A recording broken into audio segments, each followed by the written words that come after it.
क्या आपने कभी सोचा है कि जिनको देवों के देव महादेव यानी शिव कहा जाता है, क्या वह सच में पवित्र परमेश्वर हैं या फिर यह केवल एक मिथक और झूठ है? क्या आपको वास्तव में मालूम है कि परमेश्वर का स्वभाव कैसा होता है? क्या वह कभी गुस्सा करता है? क्या वह कभी नशे में डूबता है, भांग या चिलम या धतूरा का सेवन करता है? क्या वह कभी किसी को सताने वाला या निर्दय हो सकता है? क्या परमेश्वर को शारीरिक संबंध या विवाह की जरूरत पड़ती है? बिल्कुल भी नहीं। परमेश्वर का स्वभाव हमेशा शांति, पवित्रता और प्रेम से भरा होता है। वह कभी भी किसी निर्दोष को चोट नहीं पहुंचाता, न कभी गुस्से में अंधा होता है और न ही कभी अधर्म में लिप्त होता है। वह पूर्ण न्याय और असीम दया का प्रतीक है। अब सोचिए, शिव के बारे में जो कथाएं प्रचलित हैं, क्या वह इस पवित्रता और शांति के स्वरूप से मेल खाता है? बिल्कुल भी नहीं। हम जानते हैं कि शिव ने पार्वती से विवाह किया, लेकिन क्या किसी वास्तविक परमेश्वर को विवाह या शारीरिक संबंध की आवश्यकता होती है? क्या कोई पवित्र भगवान अपने क्रोध में अंधा हो सकता है? क्या कोई पवित्र भगवान अपने पुत्र का सिर काट सकता है क्योंकि उसने आदेश की अवहेलना की है? यही प्रश्न हर सोचने वाले व्यक्ति के मन में उठता है। शिव और उनके क्रोध का उदाहरण हमें शिव पुराण में मिलता है। जब पार्वती जी ने अपने शरीर की मैल से गणेश जी को बनाया और उन्हें आदेश दिया कि कोई भी अंदर ना आए, तब शिव आते हैं और गणेश जी के आदेश को अनसुना करते हैं। गणेश जी उन्हें रोकते हैं, लेकिन शिव ने क्रोध में आकर अपना त्रिशूल से गणेश जी के सिर काट देते हैं।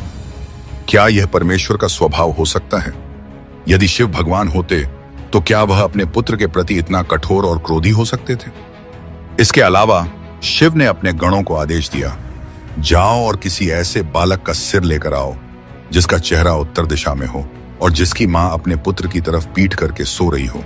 जल्दी करो, अगर समय निकल गया तो यह कभी जीवित नहीं हो पाएगा। गणों ने शिव के आदेश का पालन किया और खोजने निकल गए। यहां हम देखते हैं कि एक मां और उसके बच्चे को अलग करने का कार्य शिव के आदेश से हुआ। यह कार्य मानव दृष्टि से अत्यंत कठोर और हृदय को फाड़ देने वाला है। क्या यह उस शांति और पवित्रता के स्वरूप से मेल खाता है जिसे हम परमेश्वर से अपेक्षित करते हैं? बिल्कुल भी नहीं। अगर शिव भगवान होते तो वह अपने शक्ति से गणेश जी को वापस जीवित कर देते, और वह यह नहीं कहते कि समय निकल जाने के बाद जीवित नहीं हो पाएगा, क्योंकि भगवान के पास समय पे भी अधिकार है और भगवान से बड़ा कुछ भी नहीं होता। अगर वह सच में भगवान होते तो अपने शक्ति से उसी वक्त ठीक कर देते और किसी के सिर का जरूरत नहीं पड़ता, यानी कि शिव से भी कोई बड़ा है। तभी तो उसने कहा कि समय निकल जाने के बाद फिर वापस जीवित नहीं कर पाएंगे। अब आइए प्रभु यीशु मसीह की ओर चले, जो सच में पवित्र है और वही परमेश्वर भी है और वही यीशु परमेश्वर के लायक भी है। हाँ, आपने बिल्कुल सही सुना है, वही वास्तविक में परमेश्वर है। बाइबल हमें बताती है कि यीशु मसीह ने अपने जीवन में कई मुर्दे को जीवित किया है। जो मुर्दा सड़ गया था, जो असंभव था, यीशु ने उसको संभव किया। जो आदि से लेकर अभी तक किसी ने ना किया था, यीशु ने वो काम को किया, और तो और बिना किसी की मदद लिए, बिना किसी दवा के, बिना किसी ऑक्सीजन के। जैसा कि बाइबल कहती है, यूहन्ना 11 का 43 से 44 में लिखा है, यीशु ने बड़े शब्द से पुकारा, हे लाजर निकल आ। 4 दिन का मृतक कफन में बंधा और बदबू आ रही थी। यीशु की आवाज सुनकर कब्र से बाहर आया। यीशु ने कहा, उसे खोलकर जाने दो। यीशु ने बहुत ही बड़े बड़े काम किए हैं जो केवल और केवल परमेश्वर ही कर सकता है।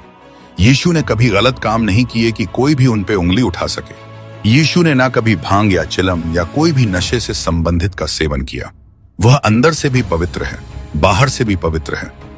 जैसा कि बाइबल कहती है, पहला पतरस 1 का 15 से 16 में, यीशु ने कहा, जैसा मैं पवित्र हूं वैसे ही तुम भी अपने सारे चाल चलन में पवित्र बनो, क्योंकि लिखा है, पवित्र बनो क्योंकि मैं पवित्र हूं। यीशु ने कभी भी गलत का साथ नहीं दिया और ना ही कभी गलत किया। जैसा कि बाइबल कहती है, पहला कुरिन्थियों 6 का 9 से 10 में, क्या तुम नहीं जानते कि अन्यायी लोग परमेश्वर के राज्य के वारिस न होंगे?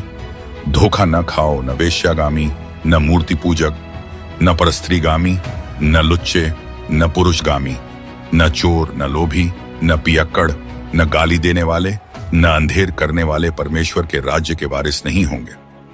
यानी यह वचन साफ साफ कहती हैं कि पाप में जीवन जीने वाले और उनका संगति करने वाले, यह सब परमेश्वर के राज्य के बाहर होंगे। यानी कि परमेश्वर इन सारे गलत कामों देख नहीं चाहता है, क्योंकि वह पवित्र है और पवित्र लोगों को चाहता है। और तो और जब यीशु मसीह को सूली पर चढ़ाया गया तब उन्होंने भी अत्यधिक पीड़ा अनुभव की।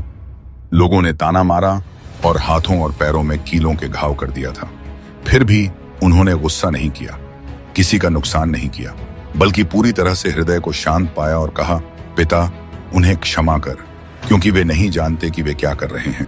क्या यह किसी सच्चे परमेश्वर की निशानी नहीं है?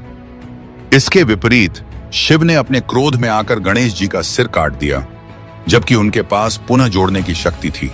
क्या यह उस शांति और पवित्रता के स्वरूप के अनुरूप है जिसे हम परमेश्वर से अपेक्षित करते हैं? वहीं यीशु मसीह ने मृतकों को केवल अपनी आवाज से पुकारकर पुनर्जीवित किया। उन्होंने रोगों को चंगा किया, अंधों को दृष्टि दी और अपने प्रेम और दया के माध्यम से अनगिनत लोगों को जीवन दिया। शिव भांग का सेवन करते हैं, नाचते हैं और कभी कभी क्रोध में अंधे हो जाते हैं। क्या यह पवित्रता का लक्षण है? बिल्कुल नहीं। यही कारण है कि वास्तविक पवित्रता, शक्ति और शांति में यीशु मसीह उनसे बहुत ही कहीं आगे हैं।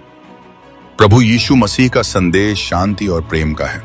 वह कहते हैं, मैं तुम्हें शांति देता हूं। उनकी शिक्षाएं हमें मार्गदर्शन करती हैं कि जीवन में सत्य, पवित्रता और दया का पालन कैसे किया जाए।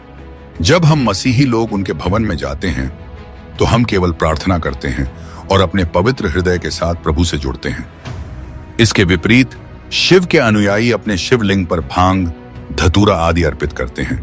क्या यह सच्ची शांति और पवित्रता का प्रतीक है? यही अंतर स्पष्ट करता है कि कौन वास्तविक परमेश्वर है। प्रिय भाइयों और बहनों, इस समय हमें स्पष्ट रूप से यह समझना चाहिए कि सच्चा परमेश्वर और जीवित ईश्वर केवल प्रभु यीशु मसीह हैं। उनकी शक्ति, पवित्रता और दया हर मानवीय समझ से परे है। उन्होंने मृत्यु को हराया, रोगों को चंगा किया और अपने प्रेम और दया से लोगों को जीवन दिया। समय रहते हमें अपने दिल को सही मार्ग पर रखना चाहिए। हमें ऐसे देवताओं का चयन नहीं करना चाहिए जो क्रोध, नशा और कठोरता में डूबे हों।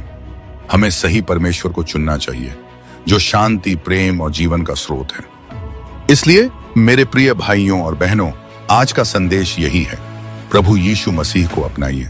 वही वास्तविक, पवित्र और शक्तिशाली परमेश्वर हैं। प्रभु यीशु आप सभी को आशीष दें। फिर मिलेंगे अगले वीडियो में। जय मसीह की।